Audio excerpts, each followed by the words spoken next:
시대의 소망 제33장 내 형제는 누구인가? 요셉의 아들들은 예수께서 하시는 사업에 대하여 거의 공감을 표시하지 않았다.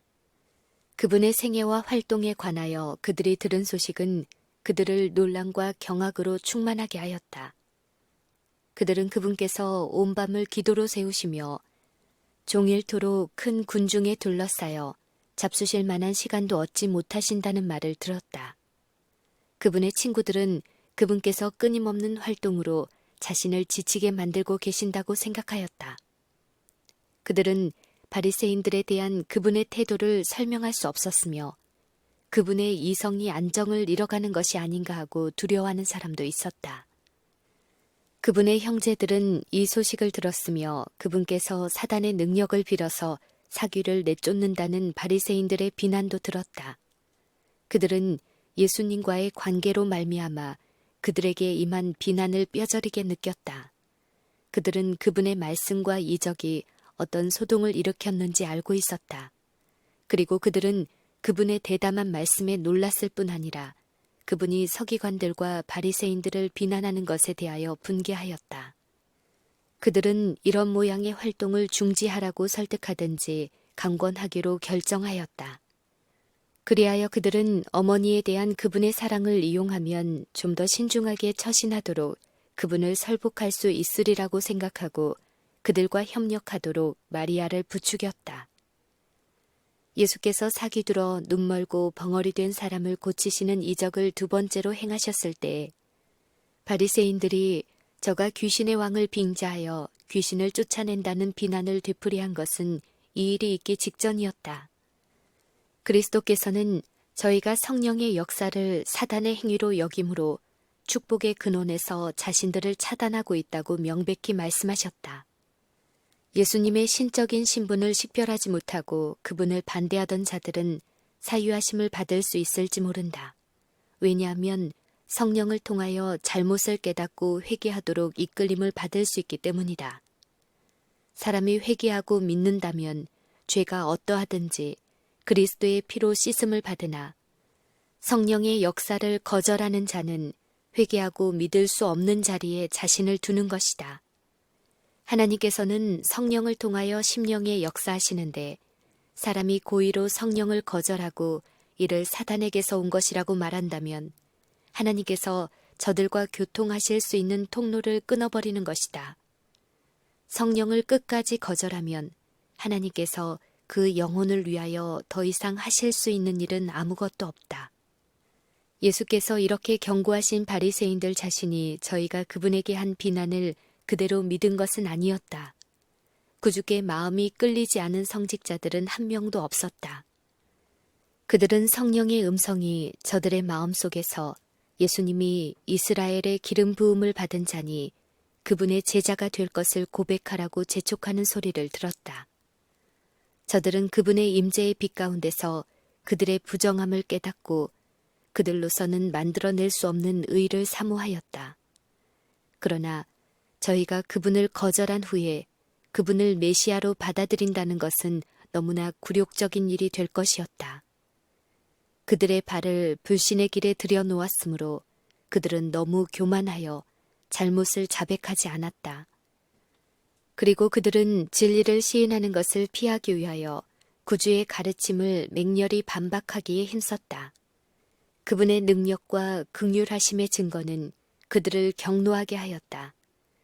그들은 구주께서 이적 행하시는 것을 막을 수 없었으며 그분의 가르치심을 침묵시킬 수도 없었으나 그분을 그릇 나타내고 그분의 말씀을 왜곡하기 위하여 전력을 다하였다. 그러나 자각시키는 하나님의 성령이 그들을 따랐으므로 그들은 그 능력을 대적하기 위하여 많은 장벽을 쌓지 않으면 안 되었다. 인간의 마음에 감명을 끼칠 수 있는 가장 강한 능력이 그들로 더불어 싸웠지만 굴복하려 하지 않았다. 사람의 눈을 멀게 하고 마음을 강팍해 하는 것은 하나님이 아니다. 하나님께서는 사람의 잘못을 시정하고 안전한 길로 저들을 인도하기 위하여 빛을 보내신다. 눈이 멀고 마음이 강팍해지는 것은 이 빛을 거절함으로 말미암은 것이다. 흔히 그 과정은 점차적이요 거의 알아챌 수 없다. 빛은 하나님의 말씀과 당신의 종들을 통하여 혹은 성령의 직접적인 역사를 통하여 사람에게 임한다. 그러나 한 줄기의 빛이라도 무시할 때에 영적 감각이 부분적으로 마비되어서 두 번째에 나타나는 빛은 그만큼 분명하게 식별할 수 없게 된다. 그리하여 영혼의 밤이 찾아오기까지 암흑은 증가된다. 유대의 지도자들은 이러한 상태에 빠져 있었다. 그들은 하나님의 능력이 그리스도와 함께 하신다는 것을 확신하였으나 진리를 대적하기 위하여 성령의 역사를 사단에게 돌렸다. 이렇게 하므로 그들은 고의로 기만을 선택하였다. 그들은 사단에게 굴복하였으며 그때 이후로 그의 능력에 지배당했다. 성령을 거역하는 죄에 대한 그리스도의 경고는 무익하고 악한 말에 대한 경고와 밀접한 관련을 가지고 있다. 말은 마음에 품고 있는 것의 표시이다. 마음에 가득한 것을 입으로 말함이라. 그러나 말은 품성의 표시 이상이다. 즉, 말은 품성에 영향을 끼치는 능력이 있다. 사람들은 자신의 말로 영향을 받는다. 때때로 사단의 자극을 받아 순간적인 충동으로 시기나 악한 억측의 말을 바라는데 그들은 사실은 그렇다고 믿고 있지 않는 것을 표현한다. 그러나 이 말은 사상에 영향을 끼친다. 그들은 저희가 한 말에 속아서 사단의 선동을 받아 말한 것을 진실이라고 믿게 된다. 일단 어떤 의견이나 결정을 발표한 후에는 그들은 흔히 너무 교만하여 그것을 철회하지 않고 자신이 옳다는 것을 증명하려고 애쓰다가 마침내 저희가 옳다고 믿게 된다. 의심의 말을 바라거나 하늘의 빛에 의문을 품고 비판하는 것은 위험하다. 부주의하고 불경스러운 비평의 습관은 품성에 영향을 끼쳐서 불경과 불신을 이룬다. 이 습관에 빠진 많은 사람이 부지 중에 위험한 곳으로 나아가 급기야 성령의 역사를 곧잘 비평하고 거절한다. 예수께서는 사람이 무슨 무익한 말을 하든지 심판날에 이에 대하여 신문을 받으리니 내 말로 의롭다함을 받고 내 말로 정죄함을 받으리라고 말씀하셨다. 그리고 예수께서는 당신의 말씀에 감명을 받고 그 말씀을 기쁘게 들었으나 성령께서 내재하시도록 자신을 바치지 않는 자들에게 경고를 더하셨다. 영혼은 항거함으로써만이 아니라 등한히 함으로써 멸망한다. 예수께서는 이렇게 말씀하셨다. 더러운 귀신이 사람에게 나갔을 때에 물 없는 곳으로 다니며 쉬기를 구하되 얻지 못하고 이에 가로되 내가 나온 내 집으로 돌아가리라 하고 와보니 그 집이 비고 소재되고 술이 되었거늘 이에 가서 저보다 더 악한 귀신 7을 데리고 들어가서 거하니라. 오늘날과 같이 그리스도 당시에도 사단의 지배를 한동안 끊어버린 것처럼 보이는 사람이 많이 있었다. 하나님의 은혜를 힘입어서 그들은 영혼을 지배하던 악령에서 벗어났다. 그들은 하나님의 사랑 안에서 기뻐하였다. 그러나 돌밭으로 비유된 청중처럼 그들은 그분의 사랑 안에 거하지 않았다. 그들은 그리스도께서 마음에 거하실 수 있도록 하나님께 날마다 자신을 바치지 않았다. 그래서 악한 귀신이 저보다 더 악한 귀신 7을 데리고 돌아왔을 때에 그들은 악의 권세에 완전히 지배당하였다. 영혼이 그리스도께 굴복할 때에 새로운 능력이 새 마음을 점령한다. 사람이 동력으로 성취할 수 없는 변화가 일어난다. 그것은 인간의 본성에 초자연적인 요소를 가져다주는 불가사의한 역사이다. 그리스도께 굴복하는 영혼은 배역한 세상에서 그분께서 굳게 붙드시는 그분의 요새가 되며 그분은 당신의 권위 외에 어떤 권위도 그 요새 안에 용납하지 않으신다. 이와 같이 하늘의 능력으로 채워진 영혼은 사단의 공격에 난공불락이다. 그러나 우리가 그리스도의 지배하심에 자신을 맡기지 않는다면 악한 자에게 지배당할 것이다. 우리는 불가불 세상의 패권을 잡으려고 싸우는 두 큰 세력 중에 전자가 아니면 후자의 지배 아래 있게 될 것이다. 흑암의 왕국의 통치를 받기 위하여 일부러 그것을 섬기기로 선택할 필요는 없다. 빛의 왕국과 관계를 맺는 일을 등한히 하기만 하면 된다. 우리가 하늘의 능력에 협력하지 않으면 사단이 마음을 점령하여 자신의 거처로 삼을 것이다. 악에 대한 유일의 방어는 그분의 의를 믿음으로써 그분께서 마음속에 내재하시는 것이다. 하나님과 산 연결을 맺지 않으면 우리는 결코 자아 사랑과 자아 방종과 죄에 대한 유혹의 부정한 영향에 대항할 수 없다. 우리는 많은 악습을 버릴 수 있을 것이며 얼마 동안은 사단과의 관계를 끊을 수 있을 것이다. 그러나 순간마다 자신을 굴복시키므로 하나님과 산 연락을 가지지 않는다면 우리는 정복당할 것이다. 그리스도와 개인적으로 친숙하고 계속적으로 교통하지 않는다면 우리는 원수에게 좌우되며 마침내 그의 명령을 행할 것이다. 예수께서는 그 사람의 나중 형편이 전보다 더욱 심하게 되느니라. 이 악한 세대가 또한 이렇게 되리라고 말씀하셨다. 자비의 초청을 무시하고 은혜의 성령을 멸시한 자들만큼 마음이 강팍한 자는 없다. 성령에 대항하는 가장 보편적인 죄의 표시는 회개하라는 하늘의 초청을 완강히 무시하는 것이다. 그리스도를 거절하는 발걸음마다 구원을 거절하고 성령을 거스리는 죄의 길로 향하는 발걸음이다. 유대 백성들은 그리스도를 거절함으로 용서받을 수 없는 죄를 범하였다. 우리도 자비의 초청을 거절함으로 그와 똑같은 죄를 범할 수 있다. 우리가 하나님께서 보내신 사자들의 말에 귀를 기울이지 않고 오히려 사람을 그리스도에게서 떠나게 하는 사단의 대리자들의 말을 들을 때에 생명의 임금을 조롱하고 사단의 회와 하늘 우주 앞에서 그분을 욕보이는 것이다. 이같이 행하는 한 그 사람에게는 소망도 용서도 없으며 마침내 하나님과 화목하게 되려는 모든 갈망조차도 잃어버리게 될 것이다. 예수께서 여전히 사람들을 가르치고 계실 때 제자들은 그분의 어머니와 형제들이 밖에서 예수님을 보기 원한다는 기별을 전했다. 그분께서는 저들이 생각하고 있는 바를 아셨으므로 말하던 사람에게 대답하여 가라사대 누가 내 모친이며 내 동생들이냐 하시고 손을 내밀어 제자들을 가리켜 가라사대 나의 모친과 나의 동생들을 보라. 누구든지 하늘에 계신 내 아버지의 뜻대로 하는 자가 내 형제요 자매요 모친이니라 라고 하셨다. 믿음으로 그리스도를 받아들인 자들은 다 인간적인 혈육 관계보다 더 가까운 관계로 그분과 연합하였다. 그들은 그분께서 아버지와 하나가 되신 것처럼 그분과 하나가 될 것이었다. 그분의 어머니는 그분의 말씀을 믿고 행하는 자로서 육친 관계에 의한 것 이상으로 그분과 더 가깝고 구원받을 수 있는 관계를 맺고 있었다.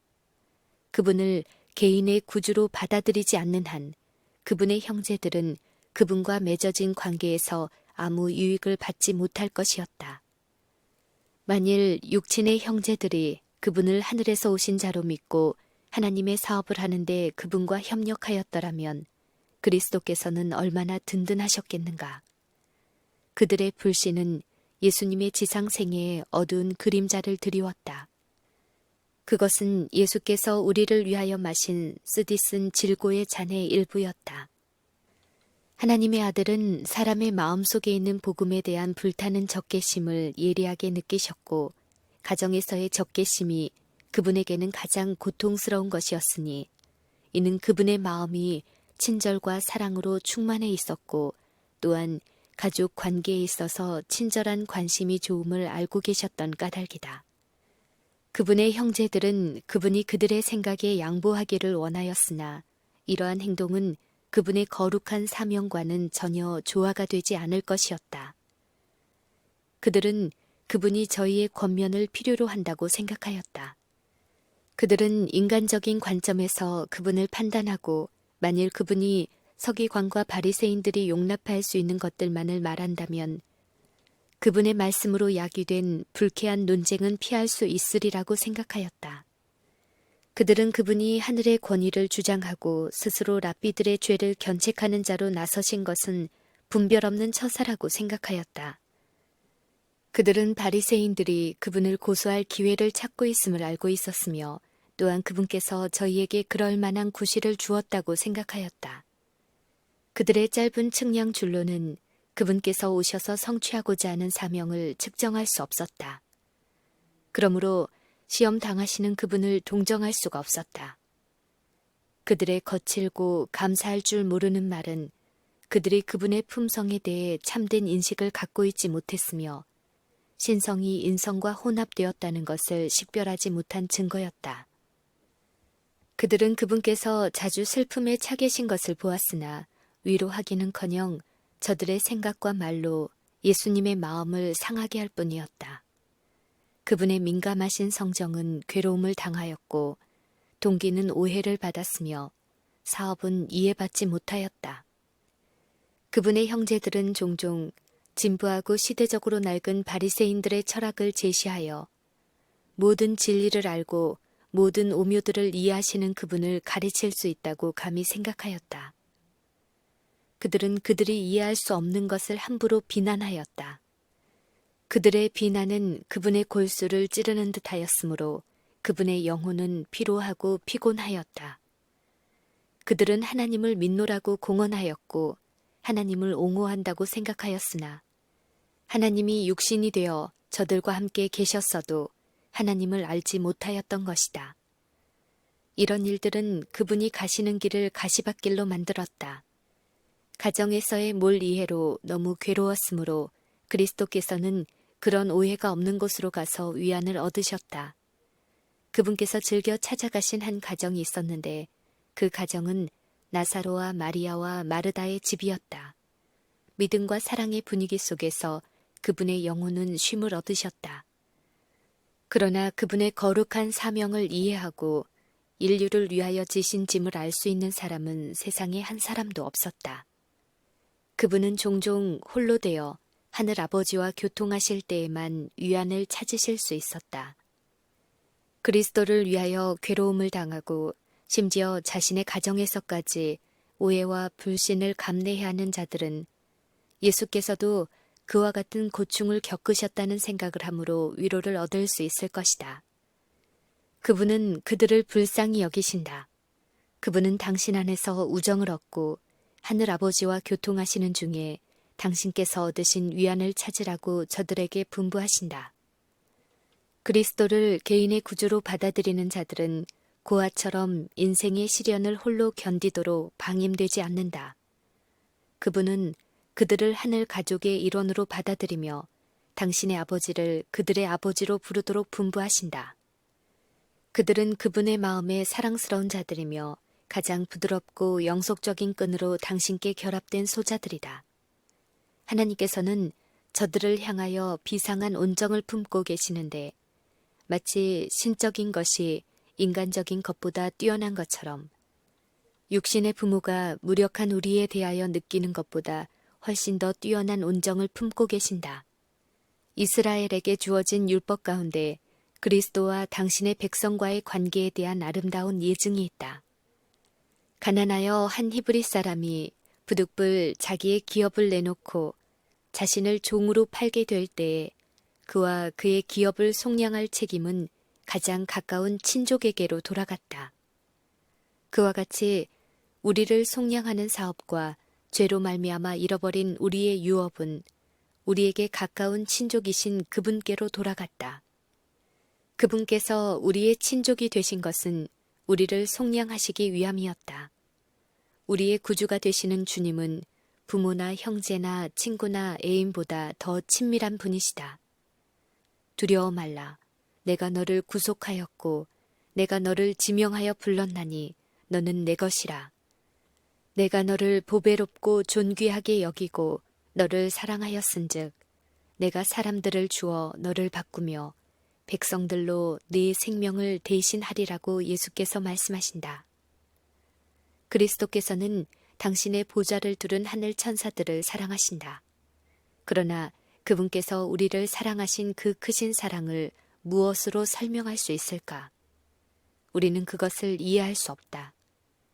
그러나 우리는 자신의 경험으로 그것이 사실임을 알 수 있다. 만일 우리가 그분과의 친족 관계를 유지하고 있다면 우리 주님의 형제 자매가 되는 자들을 얼마나 친절하게 대우해야 할 것인가. 우리는 우리의 거룩한 관계가 요구하는 바를 인정하는데 신속해야 하지 않겠는가. 하나님의 가족의 양자가 된 우리가 하늘 아버지와 우리의 동족을 존중히 여겨야 하지 않겠는가.